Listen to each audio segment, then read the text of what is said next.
Hey everybody, welcome to yet another episode of Too Late to Sleep, brought to you by dumpsters. When you need to put over your lower mid-card wrestler but still make your upper mid-card wrestler look strong, have a dumpster.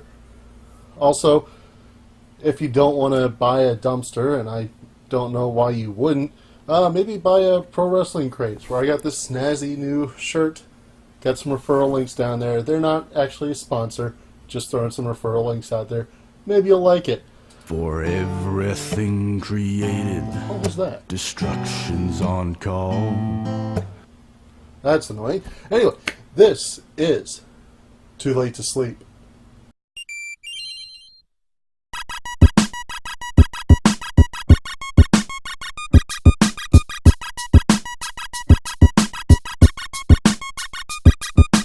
Alright, so not a whole lot to talk about that happened this week. I do want to say that there are rumors that Cody Rhodes has signed with Ring of Honor. He has disputed them. He is saying he has not signed with anybody. If you look at his Twitter, he said it flat out. I do think he is going to sign with Ring of Honor. This all stems from a story that Sports Illustrated ran where he said that he was looking to make a wrestling home, cut down his travel a little bit, and actually sign with somebody.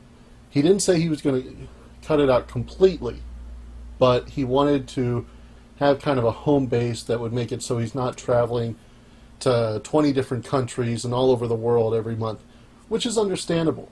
But basically that leaves him with only a few choices. He's got New Japan Pro Wrestling, Ring of Honor, Impact, WWE. Nobody else is really going to serve as a home base. Nobody else really runs enough shows to count as one. New Japan is out because he's not going to want to move to Japan. Impact is a little bit less likely. It's up there.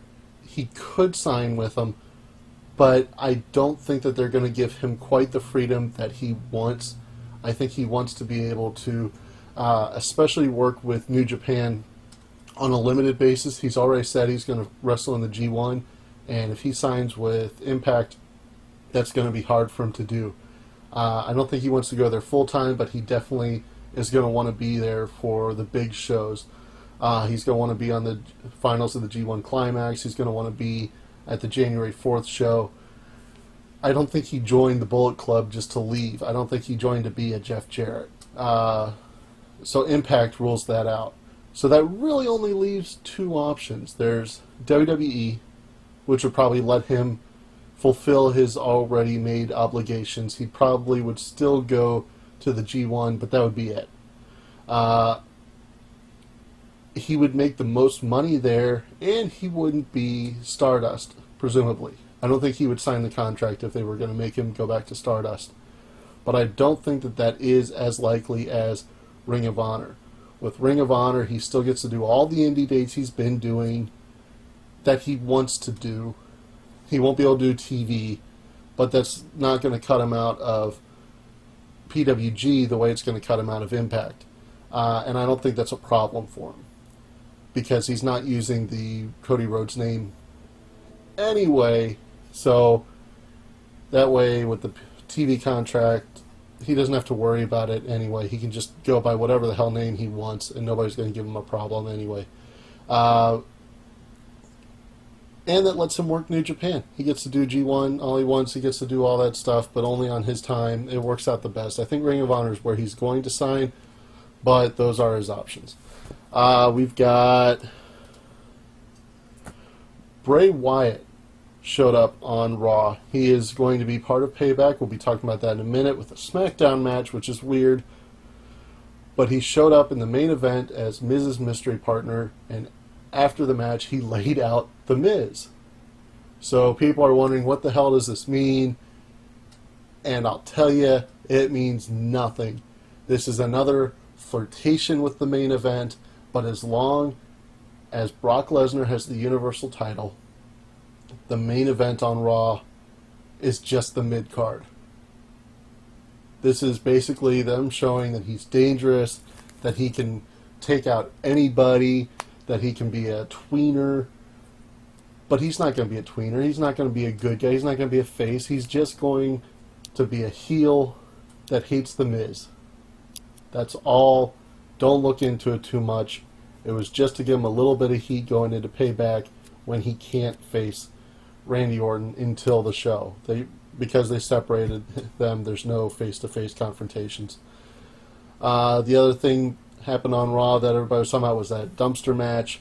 I don't really like giving the lower on the card face a fluke win that is so obviously a fluke. I think it damages him. I think it doesn't damage Braun Strowman at all.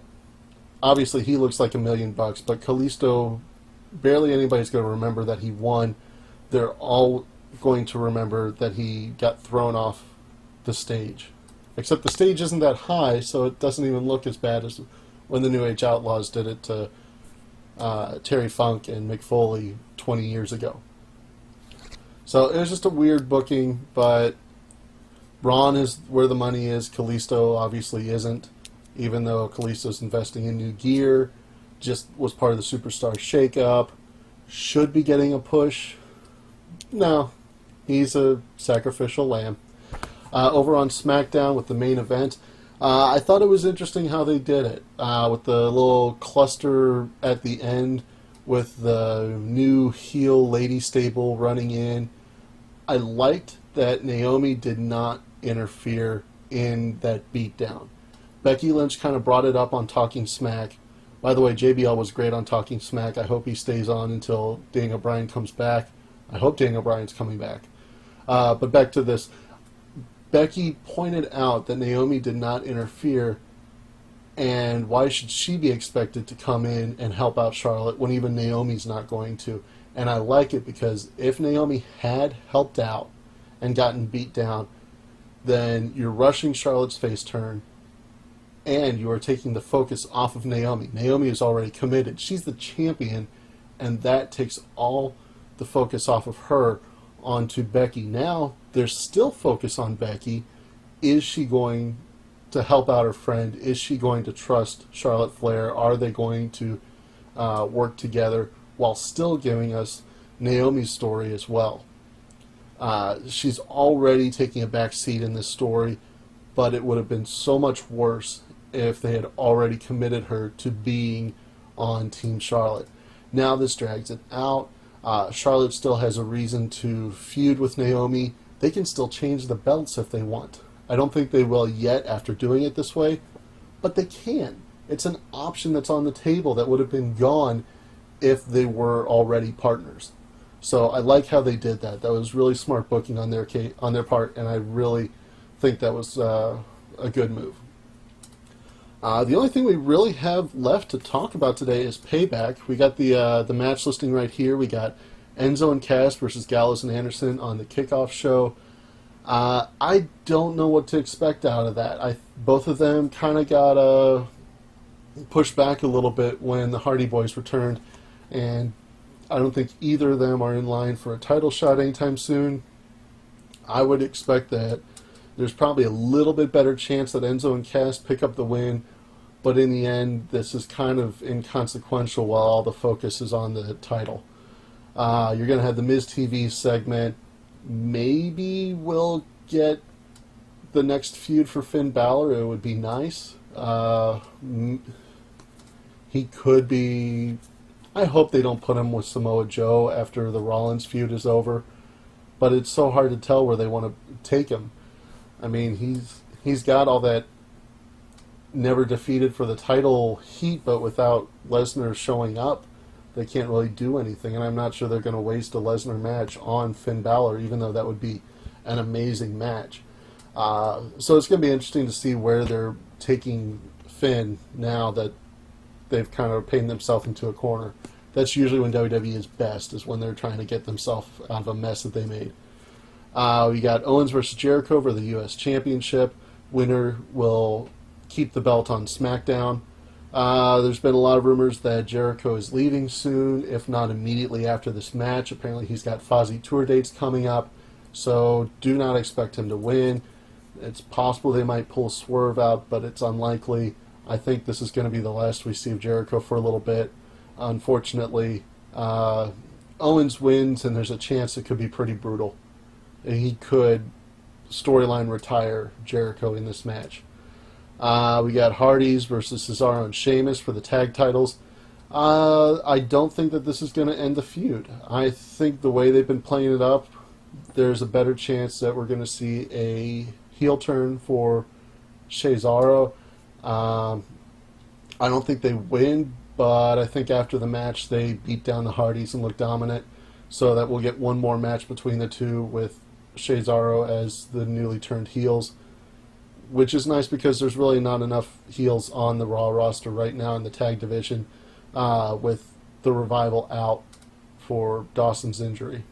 I'm sorry, for Dash Wilder's injury. I said Dawson. Dash Wilder's injury. With Orton and Wyatt in the House of Horrors, we got a little bit more information on Talking Smack about the match. Apparently is going to be similar to a Boiler Room Brawl match, where they are starting the match in the House of Horrors and having to work their way to the ring, and the match has to end in the ring. Apparently it still ends by pinfall or submission. Neither of these guys is going to use a submission move. So it's going to have to end in a pinfall in the middle of the ring as opposed to grabbing the urn like the original Boiler Room Brawl. So there's a chance that this is going to be kind of similar to the Great War from Bound for Glory, the last of the Delete or Decay trilogy. I don't think that's that likely. A lot of people are saying it's kind of a foregone conclusion. I'd say there's about a 40% chance. It's possible. I'm not going to say it's not going to happen, but it's not a safe bet. What is a safe bet in my mind is that there's going to be a lot of fuckery going on. I don't like to swear a lot. I like to keep this kind of family friendly. So that's going to be my one F word for the week. But there's going to be a lot of weirdness. There's going to be a lot of effects. And I think Bray ends up pulling some rabbit out of his ass to win, because it looks like the title's not on the line. They've completely dropped any reference to this being a title match. I think Jinder stealing the belt on SmackDown was to keep the belt from even being taken to the ring. Randy's going to come out without it, and they'll mention that Jinder has it. It's non-title, whatever. Well, Randy won't be going to the ring because he comes out later as part of the match. But yeah, that's how they're going to not even worry about the belt being there. So Bray wins. It's going to be really weird. They got something weird planned, and none of it's going to matter because Randy's still going to be the champion. Then we've got Neville versus Aries. They had a fantastic match at WrestleMania. I'm glad they're doing it again. I don't think Aries is getting the belt. I would really like to see Aries move up to the main roster, but I'm not sure that they really have the star power on 205 yet for him not to be needed. It's really basically just him and Neville, which is why this match is kind of frustrating, because that's their two stars working with each other instead of working with the younger talent that kind of needs the rub. So I wouldn't be upset to see Neville cheat to win, Aries peel off to feuding with TJP, and maybe having a new feud for Neville coming up soon. Make somebody else look good. You got Reigns versus Strowman. That's going to be so unpredictable. It could be 20 minutes like their last one-on-one match, or it could be over in 5. All I know is it's going to be physical. It's not going to be pretty, but it's probably going to be good. Their last match was a lot better than I think anybody expected. It was about as good as a Haas match can be. You know, a lot of times those things are bowling shoe ugly, as JR used to call them. That one was actually kind of fun. I'm hoping they can duplicate it. I think Roman's going to win, though. If Strowman wins, I think he gets the next title shot, but I don't think that's going to happen.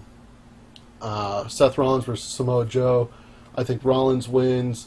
Joe needs somebody else to feud with, especially now that Triple H is not on TV. They kind of need to get him going his own way, and then he can always be recalled into Triple H's favor whenever Triple H wants to show up, whether that's SummerSlam or Survivor Series, whenever that is. but keep that on the back burner and give Samoa Joe something else to do.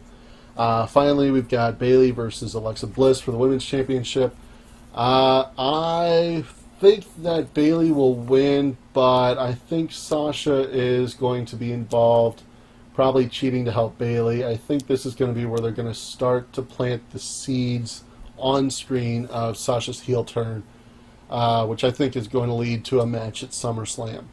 So I don't think it's going to be a full-on heel turn, but I think it's going to be something that Bayley can kind of come at her on Raw and say, "Why'd you do that? I didn't need the help." And it's going to be one of those stories. I will not be going live after Payback this Sunday. I have been doing the Too Late to Lives. A lot of people have been checking them out compared to the regular show. But I'm not going to be able to do it. I'm going to be working up until almost the end of Payback. So when I get home, I'm going to rush to the TV, watch the show. I will try and get my reactions up as soon as I'm done, but it's not going to be the same time most of you are going to be done watching it. It's going to be later on. Sorry. I know at least a couple of you are going to be disappointed with that, but it's just the way it is. I got the new job. I'm loving it. Life is so much better now that I've got something going on there, but that's one of the sacrifices I'm going to have to make. So bear with me.